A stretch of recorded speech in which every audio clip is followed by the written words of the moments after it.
সীমায় পৌঁছিয়েছি।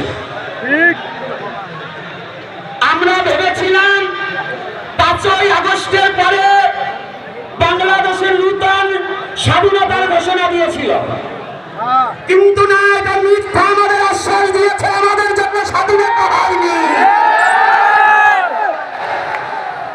যদি সনাতনীদের স্বাধীনতা হতো, আজকে এই সমাবেশ সময় লাভিব কেন ইন্টারনেট ছোট করে দেওয়া হলো?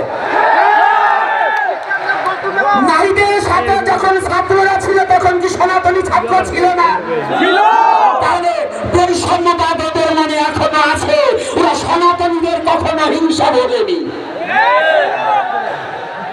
আজকে কেন রংপুর বিভাগীয় সমাবেশে জিরা স্কুলে দেওয়ার কথা, যেখানে ডিসি মহোদয় প্রথম পারমিশন দেওয়া হয়, ভুলে গিয়েছিল নাকি মুদাঙ্গের টাকা খেয়ে আমাদেরকে এই সমাবেশ বাতিল করা হচ্ছে? ডিসি মহোদয় ভুলে যাবেন না, আপনি ডিসি মহোদয় সমাধান নির্ধারণ করা আছে। পৃথিবীর যত কাজ থাকবে তত কাজ থাকবে। আপনার সীমানা বাধা, কিন্তু সনাতনী জাতির কোন সীমানা বাধা নেই।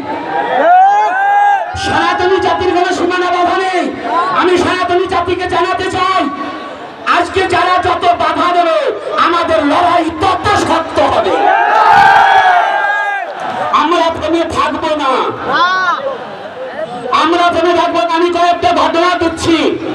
একেবারে গত 5ই নভেম্বর 2024 ঢাকা বিশ্ববিদ্যালয়ের টিএসসিতে এক মহা সংবাদ সম্মেলন, ইনকিলাব মঞ্চের মুখপাত্র শফিকুল উসমান বিন হাদি আমাদের জয় শ্রীরাম ধ্বনিকে অপরাধের সাথে তুলনা করেছে। কিনা? সে বলেছে জয় শ্রীরাম নাকি জয় বাংলা জয় বঙ্গবন্ধু স্লোগানের সাথে। মিথ্যা